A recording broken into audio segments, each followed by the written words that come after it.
Alors dans cette vidéo, j'aimerais qu'on s'intéresse à quelques principes fondamentaux pour profiter pleinement d'une étude particulière d'un texte sans nécessairement avoir un effet de myopie qui nous empêcherait de voir la vision d'ensemble. Parce qu'il faut bien réaliser que cette collection de livres que nous appelons la Bible, aujourd'hui en 66 livres, a été rédigée par une quarantaine d'auteurs sur plus de 16 siècles de rédaction, mais qu'elle a un message unique. Et donc c'est important quand on fait de l'herméneutique, de l'interprétation d'un texte, c'est important de garder à l'esprit que ce texte-là fait partie d'une révélation générale qu'il convient de connaître et de garder en tête pour ne pas sombrer dans un particularisme qui viendrait de ce texte. C'est, je crains, ce que les témoins de Jéhovah font. Ils ont focalisé leur attention sur un ou deux versets, trois à la limite, et puis ils en ont fait, ils ont étanchéifié ces versets par rapport au reste de la révélation,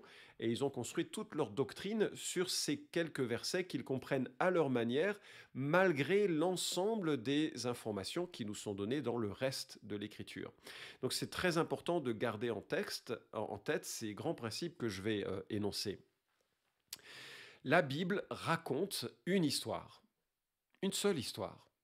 Alors, c'est d'ailleurs formidable de pouvoir le réaliser parce que c'est tellement euh, la signature de Dieu. Il n'existe aucune littérature comme celle de l'écriture. Il n'existe aucun ouvrage avec autant de livres, rédigés sur autant de temps, mais racontant la même histoire. Et cette histoire, c'est quoi? Ben, je me suis un jour amusé, j'en ai fait d'ailleurs un petit document d'évangélisation, j'ai essayé de me dire si on pouvait résumer la Bible en 1000 mots, mais également en 100 mots, mais également en 10 mots, mais également en un mot.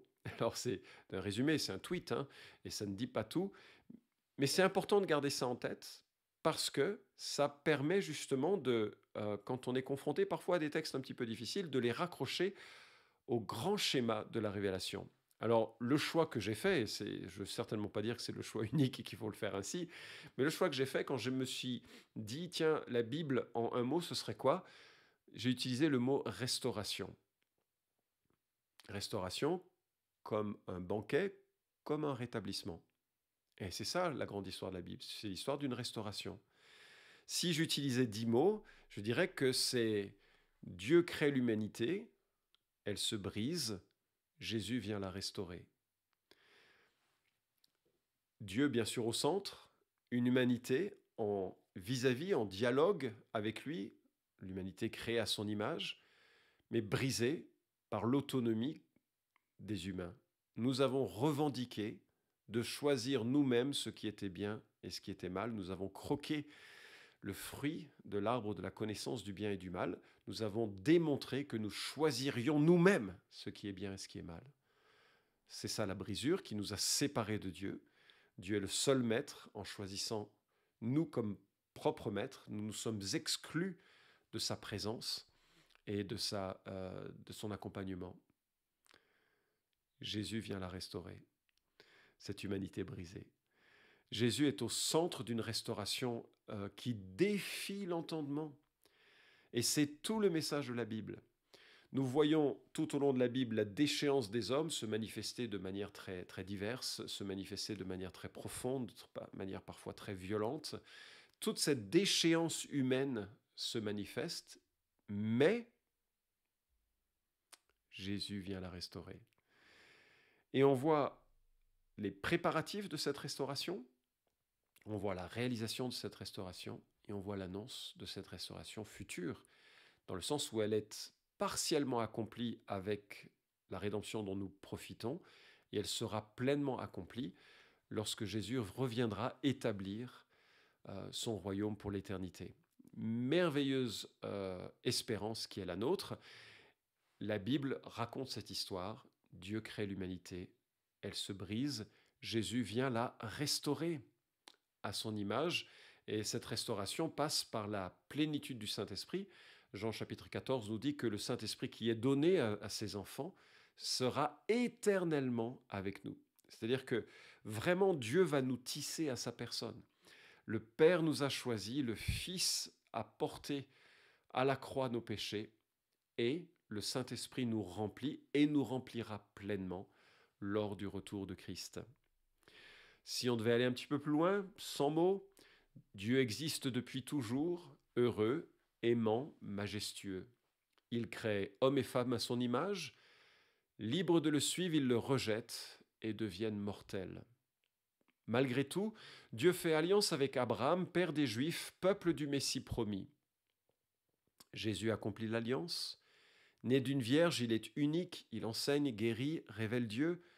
Notre rébellion nous condamnait, Jésus en paye le prix, il meurt. Justice nécessaire, amour infini. Jésus ressuscite.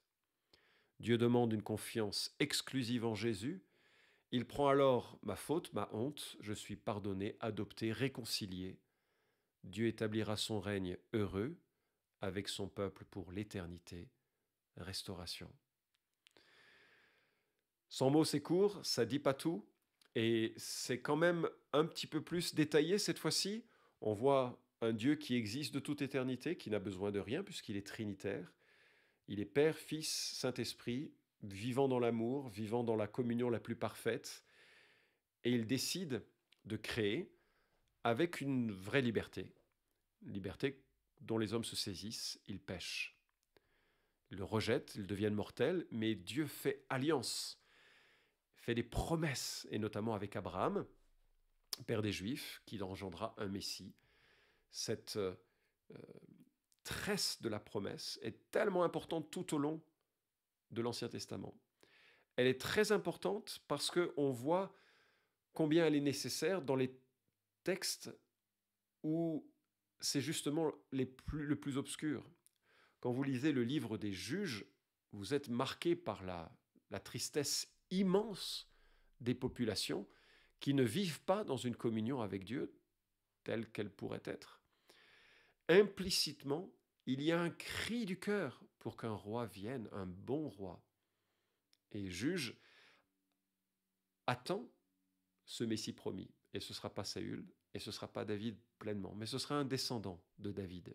Mais ni l'un ni l'autre n'est si digne de confiance finalement. Et puis Jésus accomplit l'alliance, lui qui est né d'une vierge, qui est à part, qui est le Fils éternel de Dieu, qui s'incarne, et il meurt pour nos péchés. Il y a un échange et une substitution. Dieu prend ma crasse et il me donne sa justice. C'est extraordinaire. Il me réconcilie avec lui et il accomplit ainsi toute justice. Et ce qu'il attend de nous, c'est la repentance, la foi, confiance exclusive. Je ne m'appuie pas sur moi-même, ni sur mon baptême, ni sur mon éducation, ni sur mes parents, ni sur ma bonté, ni sur mes œuvres, ni sur quoi que ce soit. Je m'appuie sur Jésus-Christ, mort pour mes péchés. Et je m'appuie au point de le suivre. Et puis un jour, Dieu établira son règne. Ce message central de la Bible, il est tellement important de le connaître. Alors si tu veux la déclinaison de la Bible en 1000 mots, je ne vais pas la lire ici, ça te prendra 4 ou 5 minutes, 5 ou 6 minutes de lecture. Tu peux retrouver ce texte soit sur le site de toutpoursagloire.com, soit sur le site bible1000.org, où il est là en plusieurs langues. Je crois presque une dizaine de langues, chaque fois d'ailleurs en 1000 mots, donc c'était toute la beauté de l'exercice pour ceux qui l'ont traduit, de manière à enseigner cette grande histoire de la Bible. Moi, je l'utilise pas mal pour des gens qui s'intéressent à la Bible, pour leur donner un premier point de repère sur ce que la Bible enseigne. Garder en tête cette grande histoire, c'est éviter les ornières du particularisme de l'étude d'un seul texte. Ce qui est important et ce qu'il faut faire, et c'est ce que nous allons faire dans ce cours. Mais c'est une grande histoire que nous rapporte la Bible. Alors, le premier grand principe, lire la Bible comme un pro, c'était comme ça que c'était intitulé dans la formation de TPSG, je crois que c'est pertinent, pro avec un principe progressif. C'est-à-dire que cette révélation du salut, elle est progressive, elle n'est pas tout dit d'un coup. Genèse ne dit pas, bon, alors vous êtes pécheurs, mais Jésus un jour viendra porter vos péchés à la croix. Et puis on n'a que ça, avec simplement la Bible en 10 mots, par exemple. On n'a pas ça. On a l'histoire de Dieu qui progressivement révèle son intention, révèle les choses, de manière à ce qu'on sache ce qu'il en est. Et c'est important de le savoir. Par exemple, euh, puisque c'est progressivement révélé, il n'y a pas toujours des solutions aux situations que l'on rencontre. J'ai cité le cas du livre des juges. Le livre des juges, c'est la déchéance terrible d'un peuple qui devait être lumière pour les nations. C'est comme ça que Dieu avait fait alliance avec Moïse, pour que le peuple juif soit une lumière pour les nations. Dans le livre des juges, nous voyons ce peuple qui devient non pas une lumière pour les nations, mais qui devient comme les Cananéens. C'est-à-dire qu'ils vont de mal en pis, de mal en pis, de mal en pis, et ça se termine de façon catastrophique. Oui, progressivement, le salut se met en place et les choses sont de plus en plus éclairées sur la déchéance humaine et sur le salut qui vient. Et heureusement, on a Ruth qui vient ensuite et qui nous montre que Dieu prépare euh, un rédempteur. Et puis on a Samuel, et ça passera ni par Saül ni par David, mais quand même, ça va commencer à s'exprimer avec David comme quelque chose de beaucoup plus positif. Dieu va établir une alliance éternelle avec le descendant de David, et bien sûr Jésus est le fils de David qui accomplit les choses. La doctrine de Dieu s'étaye au fil du temps, et les révélations qui couvrent plus de 2000 ans complètent les révélations précédentes, en sorte que nous avons plus de clarté sur le salut avec Jésus-Christ que nous n'en avons du temps de Samson. La révélation est progressive. Et lorsque vous êtes sur un texte qui semble un peu abrupt, il faut vous dire, mais qu'est-ce que les gens savaient à cette époque-là? Et peut-être vous le regardez avec mépris parce que vous avez toute la révélation du salut de Dieu, mais à cette époque, il n'y avait pas grand-chose. Qu'est-ce que Dieu était en train de faire? Donc, gardez en tête que la révélation est progressive. Garder en tête, c'est aussi, cela en tête, c'est aussi se dire, tiens, il y a peut-être des choses qui s'appliquent soit au salut, soit à la personne de Jésus-Christ. Je prends l'exemple du psaume 22, psaume absolument magnifique, qui commence par mon Dieu, pourquoi m'as-tu abandonné ?» Psaume de David. David a écrit ce psaume. Et il l'a écrit, pourquoi m'as-tu abandonné? Lui, il l'a écrit. Et on peut lire ce psaume comme une lamentation de David, qui a été inspiré par le Saint-Esprit, manifestement. Et je pense que ce psaume a été chanté par beaucoup de gens qui ont eu l'impression que Dieu les avait abandonnés. Et ils ont chanté « Mon Dieu, pourquoi m'as-tu abandonné ?» Et ils ont chanté cette progression un peu sidérante de la souffrance, et même d'un homme qui est percé, entouré de taureaux de Basan, une notion assez liée à tout un monde spirituel. Enfin bref, on ne va pas rentrer dans le détail de ce psaume. C'est un psaume de lamentation. Mais bien sûr, c'est un psaume prophétique. Le psaume prophétique qui détaille ce que Christ ferait à la croix. La précision prophétique de ce psaume est sidérante. Et ce n'est que grâce à l'Évangile que l'on perçoit ce qui s'est passé et que l'on comprend certaines sections.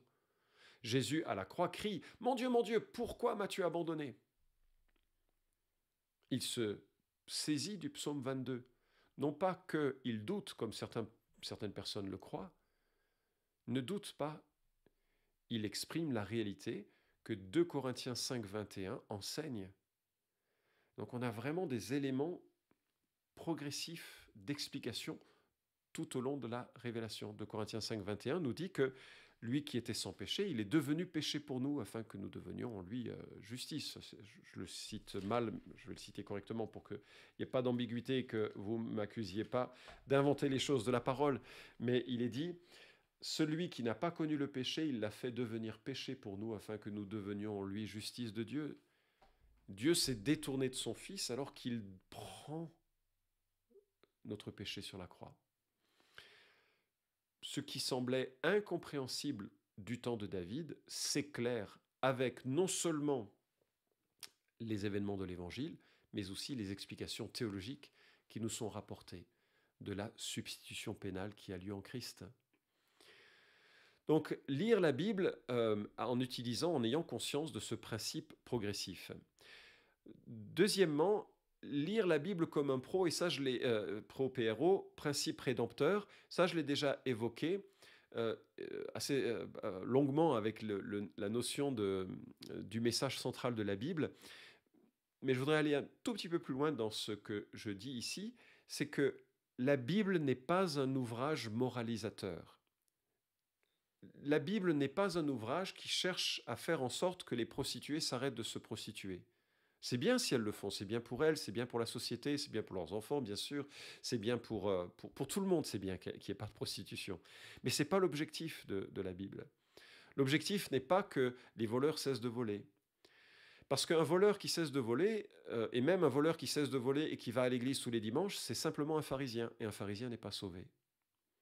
Donc toute l'ambition de la Bible, c'est de faire des adorateurs de Jésus-Christ, ou des adorateurs du Père, c'est ce que le Père qui adore Dieu en esprit et en vérité. Tout l'objectif de la Bible, c'est de faire que des hommes pécheurs, prostitués, menteurs, ou bien BCBG et pécheurs simplement par colère, ou par matérialisme, ou par je ne sais quoi, que tous les pécheurs qui lisent la Bible puissent dire « Ah, j'ai un problème ». Et Dieu ne m'invite pas simplement à changer mon comportement, mais à être radicalement transformé de l'intérieur pour devenir un adorateur, pour devenir une personne qui a été rachetée et qui vit maintenant pour la gloire de Dieu. Comprendre que la Bible est rédemptrice, c'est bien comprendre ce cycle de la création glorieuse, de la chute terrible et de la rupture, en quelque sorte, des relations entre Dieu et les hommes, et de la restauration qui vient en Jésus-Christ.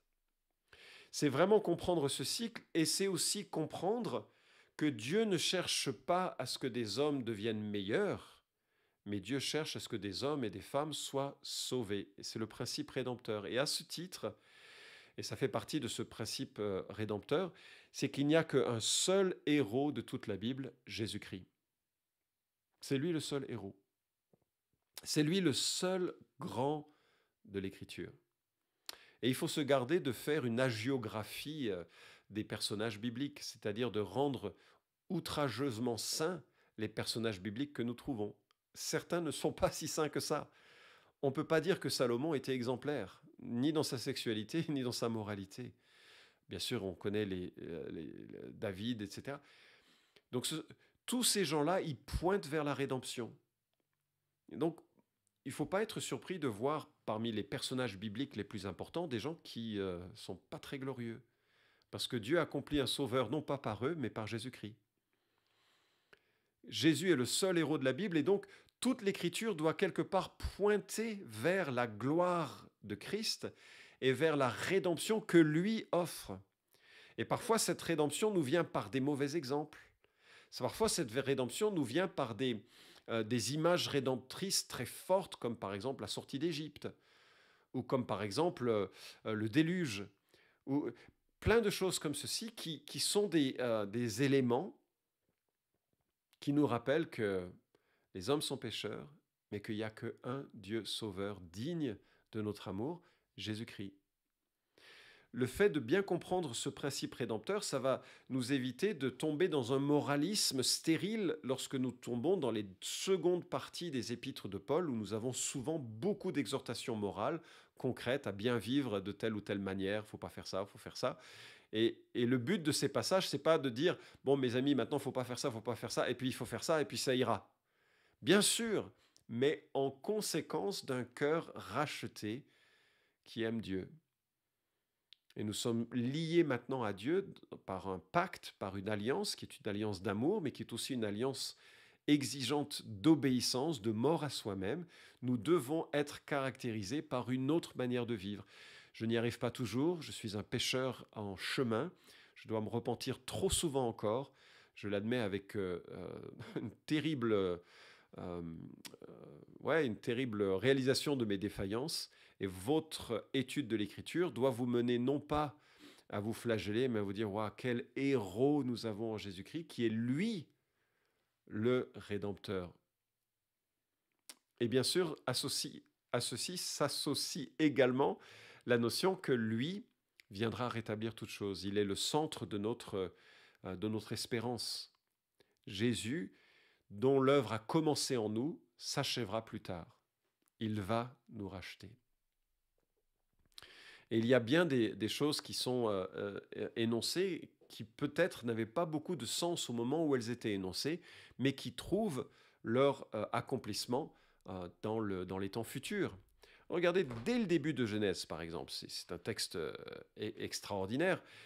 Genèse chapitre 3, nous voyons hein, que à partir du verset 7, les yeux de tous deux s'ouvrirent, hein, il s'agit d'Adam et Ève, les yeux de tous deux s'ouvrirent, ils prirent conscience du fait qu'ils étaient nus, ils se firent des ceintures avec des feuilles de figuier cousues ensemble. Alors ils entendirent la voix de l'Éternel Dieu qui parcourait le jardin avec la brise du soir. L'homme et sa femme allèrent se cacher devant l'Éternel Dieu parmi les arbres du jardin. L'Éternel Dieu appela l'homme et lui dit, où es-tu? Et qu'est-ce qui se passe ici? Il se passe que l'homme et la femme sont conscients de leur péché et qu'ils se cachent et ils prennent conscience de leur nudité, c'est-à-dire qu'ils sont transparents dans leur faute, il y a la honte qu'ils ressentent pour la première fois, et ils vont se cacher de Dieu. Et dans leur nudité, qu'est-ce qu'ils font? Eh bien, ils se font des feuilles de figuier cousues ensemble. Ce n'est pas la naissance de la mode, c'est la naissance de « on va essayer de faire quelque chose pour pas qu'on voit qu'on est si mauvais que ça ». Pour pas qu'on voit cette réalité du mal en nous. Puis bien sûr, il n'y a rien qu'on puisse faire.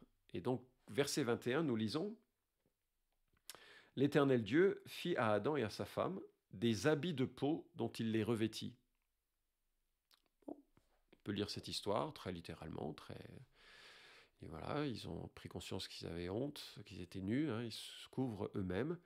Puis Dieu leur arrache un peu ses vêtements et il les couvre de peau. Alors, j'ai une lecture très historique de ce texte, ça ne me gêne pas de le lire ainsi, mais est-ce qu'il y a quelque chose à tirer quand même? Est-ce qu'il y a des éléments symboliques, rédempteurs plutôt, à tirer de ce texte-là? Je dirais bien entendu. Parce qu'il n'y a aucune chose que nous pouvons fabriquer qui va couvrir notre honte. Il n'y a que Dieu qui peut couvrir notre honte. Et il le fait dans les termes qui lui convient à lui. Nous, on ne peut pas rétablir notre honneur. C'est quelqu'un d'autre qui peut rétablir notre honneur. Et il le fait dans ce texte en couvrant Adam et Ève d'un habit de peau. C'est la première fois qu'un animal meurt dans le texte biblique. C'est la première fois qu'un animal meurt et Dieu prend cet animal, lui en arrache la peau et couvre Adam et Ève. C'est dès le début la notion qu'un sacrifice va devoir couvrir la honte et le péché d'Adam et Ève.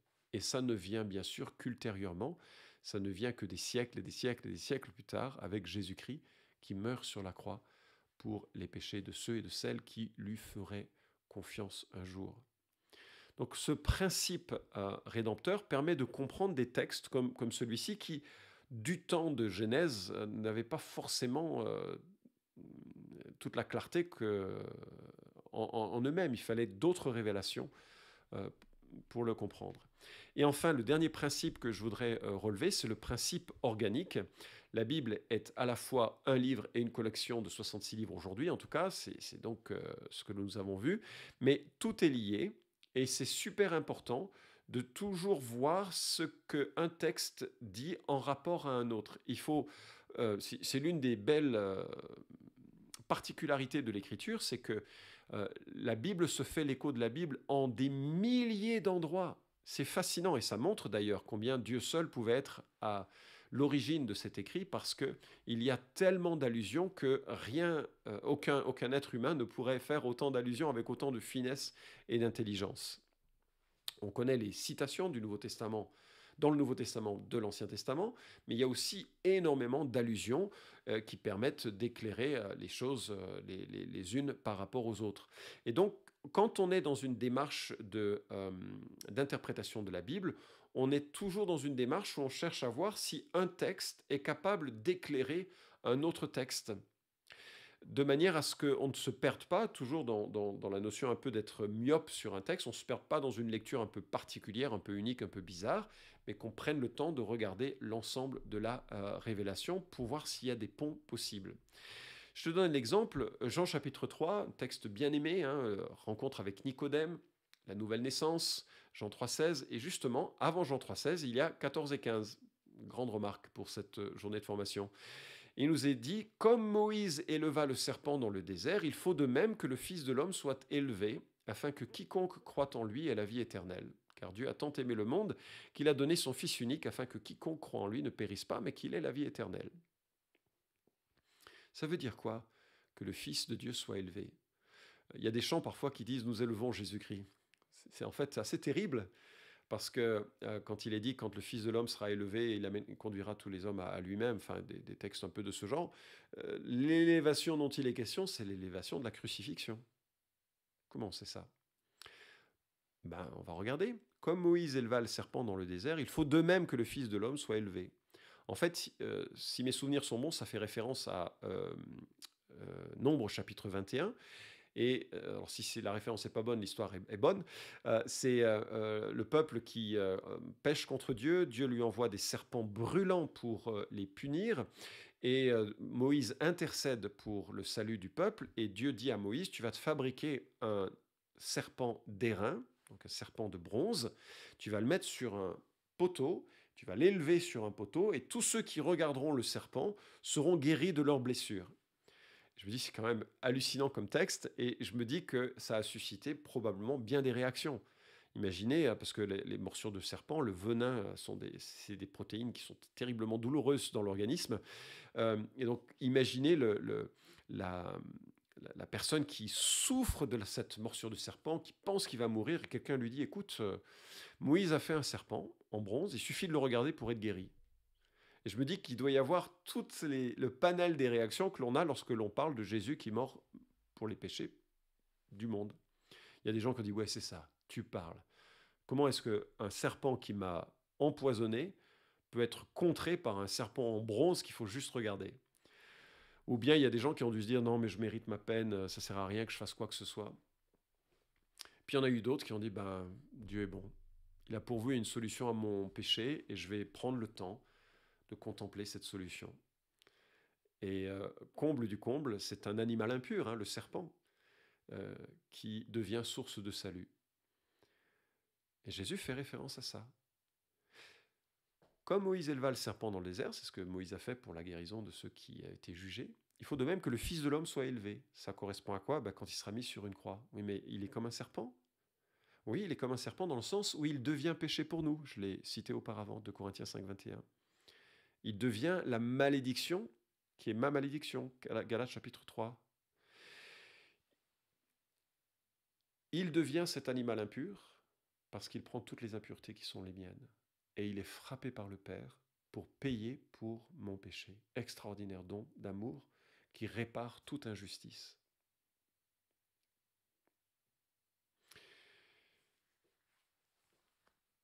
Ce principe, donc, permet de faire les associations dont j'ai besoin. Et il nous est dit, il faut de même que le Fils de l'homme soit élevé afin que quiconque croit en lui ait la vie éternelle. Et à l'époque de Moïse, des gens n'ont pas regardé à ce serpent, sont morts. Et à l'époque de notre époque, des gens ne regardent pas à Jésus-Christ et meurent. Et Jésus explique ensuite, car Dieu a tant aimé le monde qu'il a donné son Fils unique. Enfin, ce verset, il est connu. Ce principe organique permet de réaliser que tous les textes sont imbriqués les uns aux autres. La Bible raconte une grande histoire, et il ne faut pas rentrer dans un processus qui nous séparerait de cette grande histoire. Si c'était le cas, alors nous sommes dans un schéma problématique en réalité par rapport à ce que l'Écriture voudrait nous communiquer. Voilà, ce sont quelques pistes, quelques billes pour général, des principes de lecture qui, j'espère, te seront utiles. Bien comprendre le message général de la Bible, comprendre la Bible comme un pro ou lire la Bible comme un pro, principe progressif, principe rédempteur et principe organique. J'espère que ça sera utile.